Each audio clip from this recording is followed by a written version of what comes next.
Welcome to selection pool. आज है 18 नवंबर 2025। 18 नवंबर 2025 से जितने भी इम्पोर्टेंट करेंट अफेयर बनते हैं सारे के सारे हम लोग इस वीडियो में डिस्कस करेंगे। अगर आप इस चैनल पर नए हैं तो चैनल को आप सब्सक्राइब कर लीजिएगा, बेल आइकन को प्रेस कर लीजिएगा। अगर आपको वीडियो अच्छा लगेगा, अगर लास्ट तक देखते हैं तो आप लाइक जरूर करिएगा और वीडियो को शेयर करिएगा। तो पद्मश्री से सम्मानित प्रसिद्ध विज्ञापन विशेषज्ञ जिसे पीयूष पांडे का निधन कितनी आयु में हुआ, तो कितने साल के थे जब इनका निधन हो गया है? ये 70 वर्ष की आयु में इन्होंने अपना देह को त्याग दिया। अब बात करें पीयूष पांडे जी, जो अग्निवी इंडिया के पूर्व कार्यकारी चेयरमैन थे। भारतीय विज्ञापन जगत के सबसे प्रभावशाली हस्तियों में से एक थे। उन्हें 2006 में पद्मश्री से सम्मानित किया गया था। तो आपने पीयूष पांडे जी के बारे में आपने इतना जाना। अब हम बात करते हैं विश्व पोलियो दिवस कब मनाया जाता है। तो विश्व पोलियो दिवस आपको 24 अक्टूबर के दिन मनाया जाता है। ये किसकी याद में मनाया जाता है? ये जोनास साल के सम्मान में ये 24 अक्टूबर के दिन हर साल पोलियो दिवस के रूप में मनाया जाता है। इन्होंने वैक्सीन विकसित किया था पोलियो का, इस वजह से इनके सम्मान में मनाया जाता है। अब बात करते हैं भारतीय तट रक्षक बल ने हाल ही में किन 2 स्वदेशी निर्मित तीव्र गश्ती पोतों को कमीशन किया है?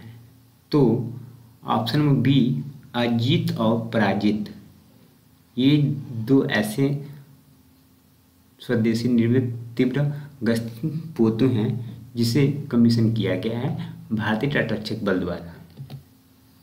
ये पोत गोवा शिपयार्ड द्वारा निर्मित किया गया है और भारतीय तटरक्षक ने समुद्री सुरक्षा क्षमता की ओर बढ़ाएंगे। केरल के स्वास्थ्य प्रणाली को मजबूत करने हेतु विश्व बैंक द्वारा स्वीकृत राशि कितनी है? तो 280 मिलियन यूएस डॉलर है, जो ऑप्शन नंबर डी जो कि करेक्ट आंसर हो जाएगा। यह राशि स्वास्थ्य सेवाओं के बुनियादी ढांचे को सुदृढ़ करने और रोग निगरानी प्रणाली को बेहतर बनाने हेतु यह राशि दी गई है। आरबीआई ने हालिया रिपोर्ट के अनुसार भारत के कैशलेस अग्रणी भूमिका कौन निभा रहा है? तो आपका जो यूपीआई है, यूपीआई जो है कैशलेस के रूप में बहुत तेज़ी से आगे बढ़ रहा है। इसमें कम से कम 80% लोग यूपीआई का प्रयोग कर रहे हैं। यूपीआई ने 2025 में डिजिटल पेमेंट्स के 80% से अधिक हिस्से पर कब्जा किया है, जो भारत के फिनटेक विकास का प्रतीक है। तो देख रहे हैं यूपीआई काफ़ी तेज़ी से बढ़ रहा है। मोदी मिशन, मोदी मिशन क्या है? एक पुस्तक है। इस पुस्तक का विमोचन किस शहर में किया गया है? ये ऑप्शन नंबर सी मुंबई में ये किया गया है। अगर हम मोदी मिशन पुस्तक की बात करें तो यह पुस्तक प्रधानमंत्री नरेंद्र मोदी के नेतृत्व और नीतियों पर आधारित है। इनमें उनके शासन के विभिन्न उपलब्धियों का वर्णन मिलता है। अब हम बात करते हैं बहरीन में जो आयोजित होते हैं एशियाई युवा खेलों में भारत ने कितने कांस्य पदक जीते हैं? तो भारत ने 2 कांस्य पदक को जीते हैं। तो ऑप्शन नंबर बी जो कि करेक्ट हो जाएगा। अब हम बात करते हैं भारत ने विभिन्न खेलों में शानदार प्रदर्शन करते हुए 2 कांस्य पदक जीते, जिसे युवा खिलाड़ी का उत्साह बढ़ाया है और उत्साह बढ़ा है। ग्लोबल फाइनेंस न्यूयॉर्क द्वारा विश्व का सर्वश्रेष्ठ उपभोक्ता बैंक 2025 किसे घोषित किया गया है? तो भारतीय स्टेट बैंक को ये घोषणा किया गया है। तो ऑप्शन नंबर सी जो कि राइट हो जाएगा। अब इसको आप टिक कर लीजिएगा। एसबीआई को डिजिटल बैंकिंग और ग्राहक सुविधा में नवाचार के लिए सम्मानित किया गया है। सुरक्षित और समावेशी बैंकिंग समाधान को प्रोत्साहित करने हेतु आरबीआई ने कौन सा कार्यक्रम को लॉन्च किया है? तो हाँ, हार्बिंगर 2025 ऑप्शन बी जो कि करेक्ट आंसर हो जाएगा। इसको आप सही कर लीजिएगा। हारबिंगर 2025 आरबीआई द्वारा आयोजित एक वैश्विक फिनटेक नवाचार प्रतियोगिता है जो वित्तीय समावेशन को प्रोत्साहित करती है। भारत अंतर्राष्ट्रीय चावल सम्मेलन 2025 कहाँ आयोजित किया जाएगा? तो आपका भारत मंडप में ये आयोजित हुआ है। ऑप्शन नंबर सी जो कि करेक्ट हो जाएगा। वो जो चावल सम्मेलन 2025 कहाँ पे आयोजित हुआ है? ये भारत मंडप में आयोजित हुआ है। इस सम्मेलन में विश्व भर के कृषि विशेषज्ञ भाग लेंगे और चावल उत्पादन व निर्यात पर चर्चा करेंगे।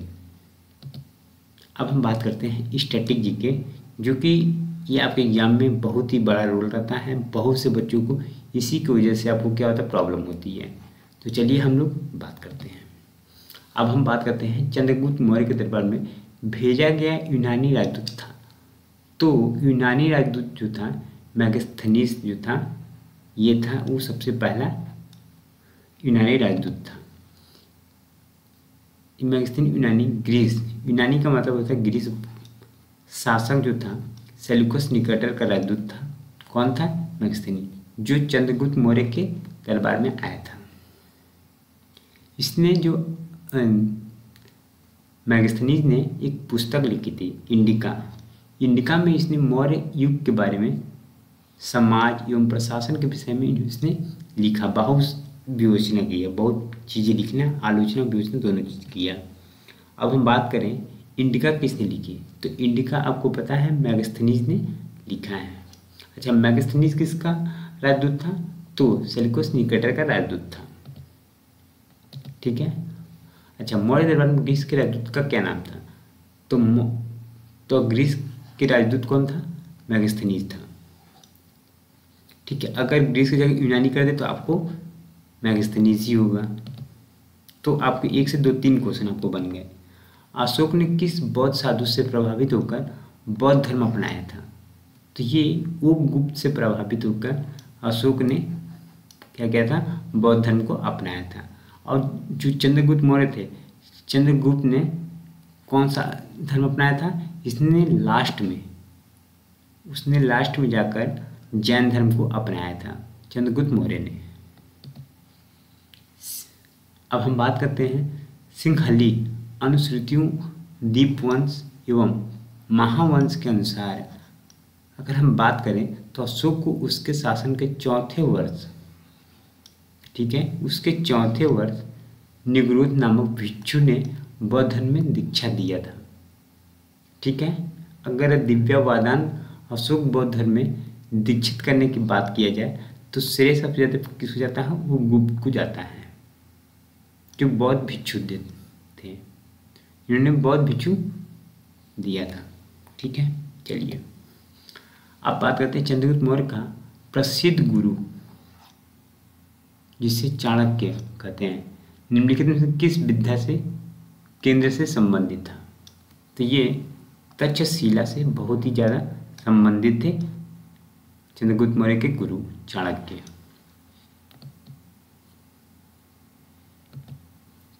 अब हम बात करते हैं कल का जो क्वेश्चन था, विंग्स ऑफ बॉलर नामक किताब किसके द्वारा लिखी गई? तो ये आपका option number C Swapnil Pandey द्वारा ये लिखा गया था। ऑप्शन नंबर सी जो कि करेक्ट आंसर हो जाएगा।